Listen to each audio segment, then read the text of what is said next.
नमस्कार स्टूडेंट्स, कैसे हैं आप सब लोग। आप सबका एक बार फिर से स्वागत है Byju's exam prep IAS Hindi के यूट्यूब चैनल पर। आज की इस बड़ी खबर में हम लोग चर्चा करेंगे ओपेक प्लस देशों के द्वारा जो ऑयल का प्रोडक्शन होता है ना, उसको कट करने की बात करी जा रही है।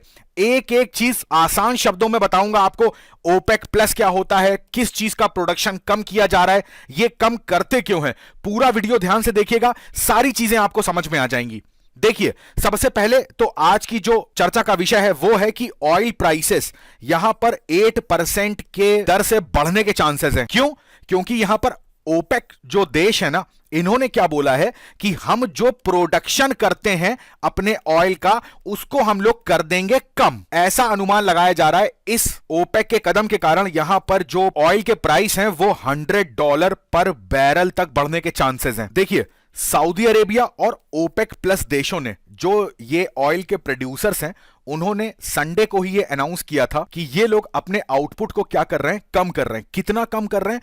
1.16 मिलियन बैरल्स पर डे। अब ऐसा नहीं है कि केवल एक देश इतनी मात्रा को कम करेगा, नहीं, सारे देश मिलके थोड़ी थोड़ी मात्रा कम करेंगे। अभी मैं आगे आपको फिगर के माध्यम से दिखाऊंगा हर देश ने कितना टारगेट करा है कि वो कितना ऑयल का प्रोडक्शन कम करेगा। सबसे इंपॉर्टेंट तो यहां पर जानने वाला है कि ऐसा कदम यहां पर उठाया क्यों जा रहा है। देखिए, इसके लिए कुछ बेसिक मैं आपको बताता हूं, पूरा आर्टिकल आपको अच्छे समझ में आ जाएगा। जब किसी चीज का ज्यादा प्रोडक्शन होता है ना, प्रोडक्शन का मतलब है, इसको ऐसे समझ लो, सप्लाई ज्यादा होती है, तो मार्केट में वो चीजें क्या होती हैं, बहुत सारी मात्रा में, बहुत अधिक मात्रा में होती हैं। तो जब बहुत अधिक मात्रा में होती हैं तो कई बार क्या होता है कि इनका जो प्राइस है, ठीक है, जो इनका मूल्य है वो कम हो जाता है। क्योंकि देखिए, जब बल्क में किसी दुकानदार के पास कोई सामान होगा तो वो चाहेगा कि अपनी दुकान का सारा सामान वो बाजार में निकाल दे।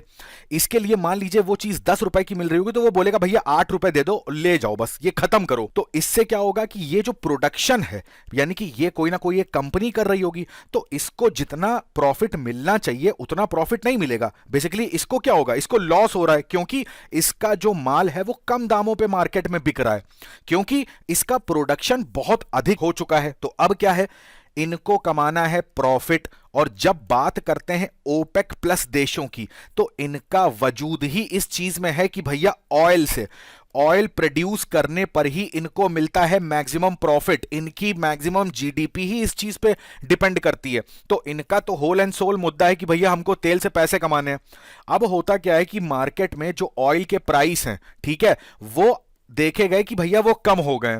वो कम हो गए तो इनको क्या होगा, ओपेक देशों को जो ऑयल प्रोड्यूस करते हैं इनको कम मुनाफा हो रहा है। तो ऐसी स्थिति में ये लोग क्या करते हैं कि अपने प्रोडक्शन को कम कर देंगे। अब वापस इस डायग्राम को ध्यान से देखिए, यहां पर अगर मैं यहां पे बनाता हूं, यहां पर अगर प्रोडक्शन कम हो जाएगा तो यहां पर जो सप्लाई है मार्केट में वो भी क्या हो जाएगी, वो भी कम हो जाएगी। अभी यहां पर मान लीजिए 15 वस्तुएं थी, अब यहां पर 10 वस्तुएं रह गई। तो जाहिर सी बात है, जब वस्तुएं कम होती हैं डिमांड उतनी ही है, सप्लाई कम कर दोगे तो यहां पर क्या होगा, प्राइस अपने आप बढ़ेगा। और प्राइस अपने आप बढ़ेगा तो जो इनका मेन मकसद था प्रॉफिट कमाना, वो आसानी से ये कमा सकते हैं। यहां पर देखा गया कि पिछले 15 महीनों की अगर बात करें तो $70 पर बैरल का प्राइस यहां पर गिर गया। तो ये एक तरीके से देखा गया ओपेक देशों के लिए कि उनके लिए गंभीर चिंता का विषय है। अब इसके पीछे हालांकि कारण बहुत सारे रहे, जिसमें से एक कारण बताया जा रहा है कि जिस तरीके से ग्लोबल बैंकिंग क्राइसिस रहा है, तो वो कहीं ना कहीं इसने ऑयल के प्राइस घटा दिए। अब यहां पर इन देशों को निर्णय लेने पर मजबूर कर दिया गया कि इनको अपने प्रोडक्शन को घटाना है,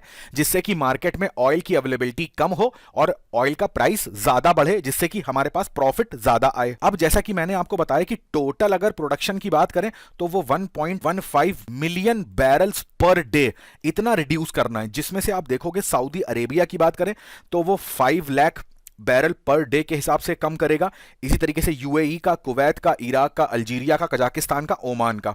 तो इस तरीके से अपना अपना अनुपात के आधार पर इन लोगों ने कम करने की बात यहां पर करी है। और ये जो कट यहां पर देखने को मिल रहा है ना, यहां पर देखो साफ साफ लिखा हुआ है कि ये स्टार्ट होगा मई से। ऐसा नहीं है कि आज अनाउंसमेंट हुआ है तो ये आज से ही स्टार्ट हो जाएगा। ये इस वर्ष मई से स्टार्ट होगा और 2023 के एंड तक इस प्रोडक्शन को कट रखा जाएगा, जिससे कि मार्केट में ऑयल की जो सप्लाई है उसको कम करा जा सके। अब यहां पर बात आती है कि यूएसए ने यहां पर क्या रिएक्शन दिखाया है। तो देखो, इसको समझने से पहले आपको थोड़ी सी इक्वेशन समझनी होगी, फिर मैं यहां पर वही चीज करूंगा कि यूएस वर्सेस रशिया वाली। अब देखो यहां पे क्या है, आपको पता है यूक्रेन का वॉर चल रहा है रशिया से 1 वर्ष से भी ज्यादा का समय यहां होता जा रहा है। अब जाहिर सी बात है, कोई भी कंट्री हो, यूक्रेन की बात करते हैं तो उसको तो यूरोपीय देशों से कई तरीके की मदद मिल रही है, फंडिंग मिल रही है, हथियार मिल रहे हैं। अब यहां पर आपको पता है, एक इनके ऊपर प्राइस कैप भी लगाया गया था रशिया के ऊपर, ठीक है, कि भैया $60 से ज्यादा अगर कोई रशिया को प्राइस पे करेगा ऑयल का, तो हम उसके लिए शिपिंग, कार्गोज, ये सब अवेलेबल नहीं कराएंगे। एक तो यूक्रेन को हेल्प कर रहे हैं सारे पश्चिमी देश मिलकर, इंक्लूडिंग अमेरिका। दूसरा, रशिया का अपोज भी कर रहे हैं, रशिया के ऊपर प्राइस कैप और तरह तरह के सैंक्शंस और भी लगाए जा रहे हैं। दूसरा, कोई भी देश, अगर मेरे भाई दो व्यक्ति हैं ए और बी, आपस में अगर वॉर कर रहे हैं, तो वॉर करने के लिए इनको चाहिए होते हैं हथियार, इनको चाहिए होते हैं सैनिक, तो उन सब के लिए लगता है पैसा। तो ये पैसा हर देश के लिए आवश्यक हो जाता है, और स्पेशली वॉर जैसी कंडीशंस में। तो अब रशिया जो है वो पैसा लाएगा कैसे? तो ये यूएसए का ये कहना है कि ओपेक ने जो ये मूव लिया है ना प्रोडक्शन कम करने का, तो जाहिर सी बात है, मैंने जैसा पहले आपको बताया, प्रोडक्शन ये कम करेंगे तो मार्केट में जो सप्लाई है वो भी कम हो जाएगी, जिससे कि ऑयल के प्राइस अब क्या होंगे, बढ़ेंगे। तो जब ऑयल के प्राइस बढ़ेंगे तो कहीं ना कहीं फायदा रशिया को भी होगा। तो यहां पर अमेरिका ने यह बोला है कि ओपेक देशों के द्वारा ये जो निर्णय लिया गया है ना, ये एक नासमझी का कदम है। तो साफ पता चलता है कि जो यूएसए है वो इस निर्णय के बिल्कुल अपोज में है। यहां पर रशिया का भी देखिए स्टेटमेंट आया है। रशिया के डिप्यूटी प्राइम मिनिस्टर जो हैं, उन्होंने बोला है कि मॉस्को, यानी कि रशिया की बात कर रहे हैं, रशिया भी एक तरीके से वॉलंटरी कट कर सकता है, और ये कोई छोटा मोटा कट नहीं है। 5 लाख बैरल्स पर डे, इतना प्रोडक्शन रशिया भी कट कर सकता है। आप सोच के देखो, पहले ही 1.15 मिलियन बैरल्स पर डे का कट है, 5 लाख अगर रशिया भी कट कर देगा तो एक बड़ी मात्रा में जो ऑयल है उसकी सप्लाई कट हो सकती है, और इतनी मात्रा में अगर ऑयल सप्लाई कम होगी तो इसके प्राइस ज्यादा मात्रा में बढ़ सकते हैं। तभी बोला गया है कि 8% जो हाइक है वो देखने को मिला। और यूएसए की तरफ से तो यह भी बोला गया है कि कहीं ना कहीं जो ओपेक देश हैं वो अपना कोऑपरेशन भी किसके प्रति दिखा रहे हैं, रशिया के प्रति। अभी अगर पिछले 5 महीनों के ऑयल प्राइसेस की बात करो तो आप ध्यान से देखो 2021 से अब ये टाइम कैसा है, ये टाइम आपको पता है, ये टाइम चल रहा है कोविड का। अब कोविड के टाइम पे आपको पता है बहुत सारे देशों में लगा है लॉकडाउन। तो जब लॉकडाउन लगा होता है तो कई जगह पर मैन्युफैक्चरिंग नहीं हो रही, कई कंपनीज शटडाउन है, तो लोग अपने घर से बाहर निकल नहीं रहे हैं, प्लस टूरिज्म भी खत्म हो चुका है। तो यहां पर क्रूड ऑयल जो है उसके जितने यूज होने चाहिए वो हो नहीं पा रहे हैं, तो इसकी डिमांड भी क्या हो रही है, कम हो रही है। तो जब डिमांड कम होती है और सामान ज्यादा मार्केट में होता है तो भी प्राइस कम होते हैं कि भैया ठीक है, तुम जितना दे रहे हो उतना ही दे दो, ले जाओ बस सामान। तो लॉकडाउन के टाइम पे भी आप देखोगे इसके प्राइस लो थे। आपने लास्ट ईयर भी न्यूज सुनी होगी, 2022 में भी ओपेक ने जो प्रोडक्शन थे वो कट करे थे। अब ये 2021 से बढ़ते बढ़ते आप देखोगे यहां पर ब्रेंट क्रूड ऑयल जो था वो WTI क्रूड ऑयल से महंगा था, फिर इसके प्राइस और बढ़ते हैं। अब आप देखोगे 2022 के पीक में यहां पर सबसे ज्यादा महंगा यहां पर जो ब्रेंट क्रूड ऑयल था वो देखने को मिला, और उसी के साथ साथ WTI भी सबसे ज्यादा अपनी कीमतों पर देखने को मिला। फिर 2022 से लगातार जो था इसका प्राइस घटता जा रहा था। अब इसके पीछे रीजन यही था कि प्रोडक्शन बहुत ज्यादा था। जब प्रोडक्शन ज्यादा है तो ऑयल प्राइस क्या होंगे, कम होंगे। अब आप देखोगे 2023 में ये $70 पर बैरल के हिसाब से आ गया।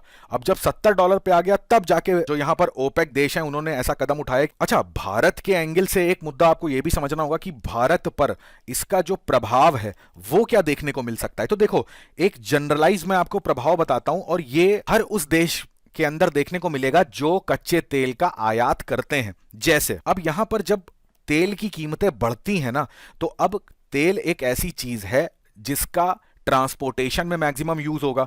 तो आपके घर के आसपास सब्जियां, खाद्यान्न, वो सब चीजें डिलीवर कैसे होती हैं, इन्हीं पेट्रोल डीजल पे आधारित होती हैं। तो इन सब के, यानी कि जो एसेंशियल चीजें भी होती हैं ना, इनके भी जो प्राइस हैं वो कैसे देखे जाएंगे, वो थोड़े से बढ़े हुए देखे जाएंगे। इसके अलावा यहां पर जब हमको मिल रहा है $60 का, अभी ये चीज हो जाएगी $70 की, तो हमें ज्यादा जो पैसा है वो देना पड़ेगा, यानी कि ज्यादा डॉलर पर बैरल जो है वो हमें पे करने पड़ेंगे। और ये डॉलर हमारे आते कहां से हैं, ये आते हैं हमारे विदेशी मुद्रा भंडार से, यानी कि फॉरेन रिजर्व से। तो फॉरेन रिजर्व जो है हमें ज्यादा मात्रा में खर्च करना पड़ेगा। तीसरा, अगर फॉरेन रिजर्व यहां पर खर्च हो रहा है तो यहां पर जाहिर सी बात है दो चीजें देखने को मिल सकती हैं। एक तो फिजिकल डेफिसिट यानी कि राजकोषीय घाटा भी देखने को मिल सकता है, दूसरा करंट अकाउंट डेफिसिट भी यहां पर देखने को मिल सकता है। तो ये 3 इंपैक्ट जो है वो भारत के ऊपर देखने को भविष्य में मिल सकते हैं इस घटना की वजह से। अब जरा बात कर लेते हैं ओपेक देशों की। तो ओपेक क्या था आपको पता होना चाहिए, 1960 में ठीक है, ये मैंने ऑफिशियल वेबसाइट से आपको स्क्रीनशॉट दिया है, तो ये आपके पास पीडीएफ में आपको मिल जाएगा।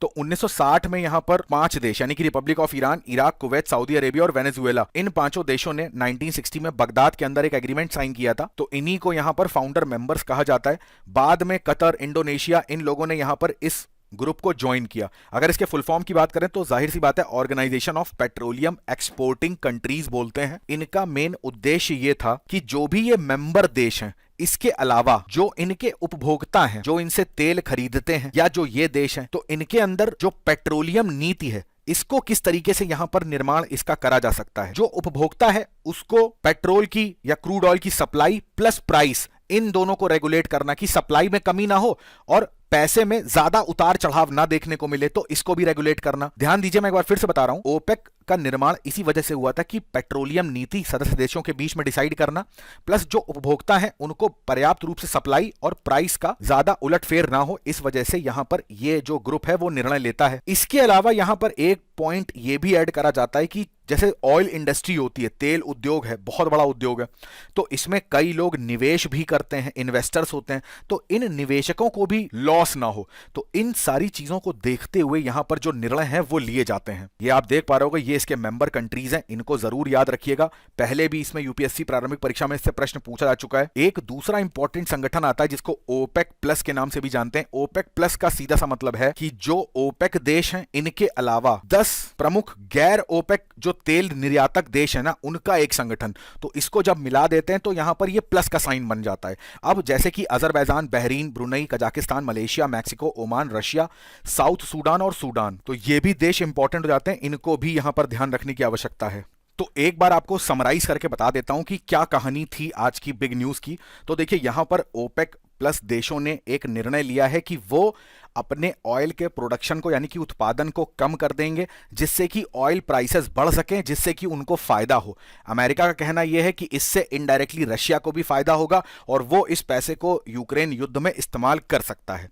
अब प्रोडक्शन में और प्राइसेस में क्या रिलेशन था वो भी मैंने आपको बता दिया। सारी चीजें किस तरीके से जो देश हैं वो अपना अपना प्रोडक्शन कम करेंगे उसका भी ये फिगर है, ध्यान रखिएगा। ओपेक देश क्या होते हैं, ओपेक प्लस क्या होता है, इसके बारे में भी आपको पता चल गया। तो आज का मैं प्रश्न आपसे इसी से जुड़ा हुआ पूछता हूं, ब्रेंट क्रूड ऑयल और WTI, इन दोनों में डिफरेंस क्या होता है, कमेंट करके बताइएगा। तो आज की बिग न्यूज में इतना ही रखते हैं। मैं आशा करता हूं आज का जो सेशन है वो आपको अच्छे से समझ में आ गया होगा। कमेंट करके जरूर बताइएगा आज का सेशन कैसा लगा। आपसे मुलाकात होगी बिग न्यूज के अगले टॉपिक में किसी और बर्निंग इशू के साथ।